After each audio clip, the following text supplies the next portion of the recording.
99.3 FM, 3 Quirks and a Turk. And as always, guys, it's Friday. Why be moody? Shake that booty and tune into 3 Quirks. And we want to touch base more on this wonderful lady here and with the book that she wrote. And one of the interesting book was that the book title was actually called Georgina, the Holocaust Memoirs. Is that right? Yes, Georgina Holocaust Memoirs. Now, Gabriella, is there a history behind this book? Is there a lot of history as to why you write this book? Yes, yeah? I wanted to figure my mother out. You want to figure out I was fascinated with how could you do stuff like that? How could you have police come into your house and you run them and they don't run you? Really? Yeah. Oh. How come you go into the worst jail in Hungary and get out in 10 days? You know, Wow. how do you do that? Yeah. How do you How have... can anybody do that? Yeah. How do you have an SS officer come into your bedroom and become a guard Oh, wow. instead of killing her or doing whatever or questioning her or anything? He became actually a guard Wow. to her. Wow. So how do you do that? Is that what's your history there? Back then, your father or her father, was he Her father. He was just a very smart man. Okay. And he knew there was something to come, and he thought that he's going to groom his beautiful little girl Yeah. because she looks very Jewish indeed. Yes. Let's groom her into something that she can withstand this. And he must have read something about the bubble or the magic or...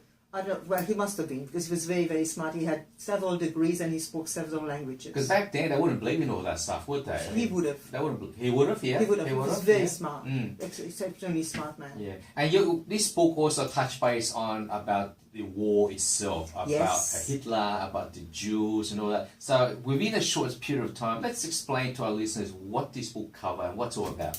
But it covers from the time that she was born, which is 1917 or 9, something like that, all the way up until, basically until just before, she was 84, so it covers about 84 years, but it's a very small book, and it just brushes over some of the things, mainly with her. It talks about communism in Hungary, it talks about Hitler in Hungary, and the influences, the different leaders, how they handled it, what was going on in the time, and basically about her story. There's a bit about my father's story that was very interesting. My uncle, who was a fascinating guy, and a little bit about, I suppose, I come into it from the time I was born. Yeah, and you also touch base on the fact that this book is about Jewish people are portrayed as hopeless people. Well, but not they're hopeless. Not, They, I can never understood for many times, how could you kill 6 million people? How could you kill 6 million people? Yeah. Why did they march to the gas chambers like lamb? It's just such a horrific thing. That don't think they're hopeless, but... But do you think that they never had a choice? I mean, if someone's holding a gun, if you've got some soldiers holding guns at your head and tell you to walk in there, you would walk in there, wouldn't you? They had no choice, right? Well, how did she not? How did she escape? How did she escape? How did my father? Some of them, and that's what I'm saying, quite a few of them, and the ones that survived, thought outside the square. Yeah. And if you think outside the square, you survive. And that applies to today. Yeah, it's survival. I mean, it's survival. Right. It's survival. It's your own survival instinct. It's the magic bubble. Using it, and how you can survive. How can you think ahead of, if that's going to happen, I think I'll do that. I won't follow the crowd. Because the funny thing is, I did history before, modern history as well, and through the textbooks and all, I do know that there's a gas chamber, and the army kind of manipulates, saying, oh, look, we're all going to this area, so you can have a bath and shower and all that. But they didn't realise there's actually a gas chamber, so they put thousands of people in there. They locked the door and then they turned the gas on. So a lot of them have been tricked into that as well. Yeah, but then you could see the dead bodies. And you could see that they were slave labour and they weren't being fed and they were starving. So, it's interesting thought process there. I'm really engaged by this conversation because that's an interesting thought. Because I guess from your point of view is that you're saying that we are human, right? So therefore, our natural instinct would be to think outside the box and escape that situation.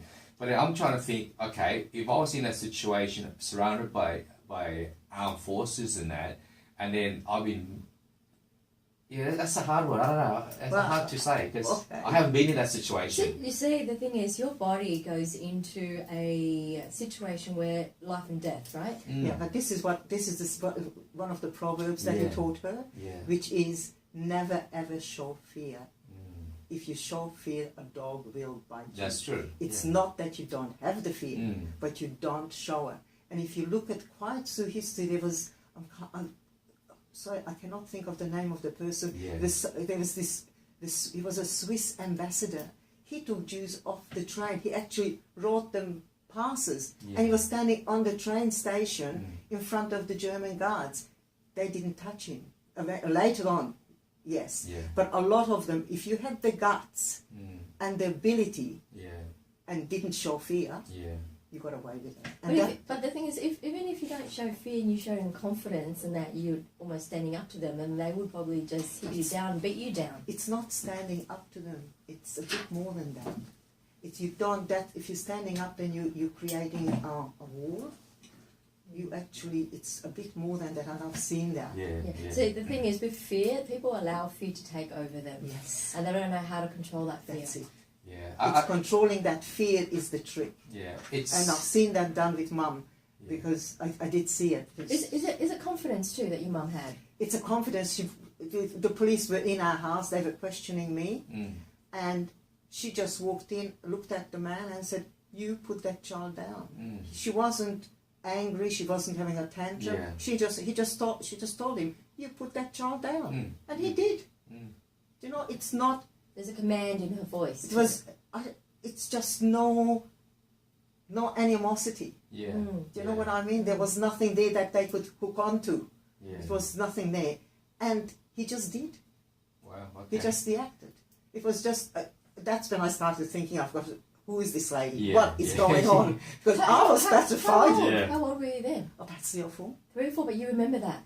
I'll never forget it. I started for years afterwards because I was in scare. I was in panic. In shock. Wow. I was in shock. But can you imagine a man picking you up and asking you questions and everybody else is looking at the ground? Wouldn't you be scared if you're 3 years old? And then this lady walks in this amazing dressing gown that was worth a king's ransom, and I still got it.